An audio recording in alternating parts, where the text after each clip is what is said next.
Ethan loved old things.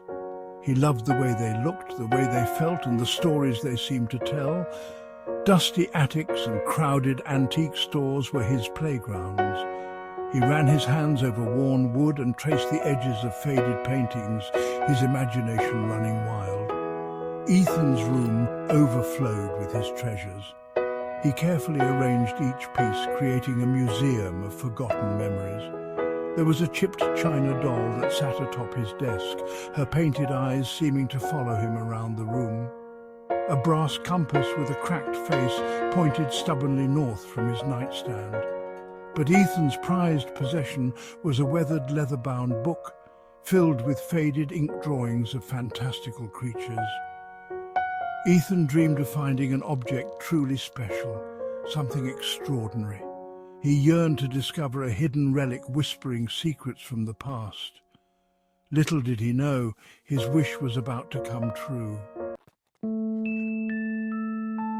One crisp Saturday morning, a flyer caught Ethan's eye. Estate sale treasures galore. The address was close by. He decided to check it out, his heart pounding with anticipation. Maybe today would be the day he found something amazing. The house was old and imposing, with a sprawling lawn and a wraparound porch. Ethan could almost feel the weight of time clinging to the walls. He stepped inside, his senses flooded with the musty scent of old furniture and forgotten memories. The house was packed with a jumble of objects, furniture draped in dusty sheets, stacks of yellowed books, and forgotten portraits with eyes that seemed to follow him. Ethan wandered from room to room, his heart quickening with each step. He brushed his fingers over a tarnished silver tea set, its delicate engravings barely visible beneath layers of grime. He paused to admire a grandfather clock, its pendulum frozen in time. Then he saw it. In a dimly lit corner of the attic, partially hidden beneath a moth-eaten tapestry, stood an ornate mirror.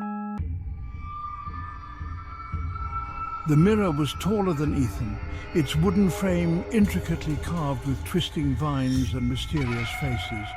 The glass itself had an odd, almost liquid quality, as if the reflections within moved even when he stood perfectly still. Ethan was transfixed. He had never seen anything like it. He carefully moved the tapestry, his fingers tingling as they brushed against the cool glass.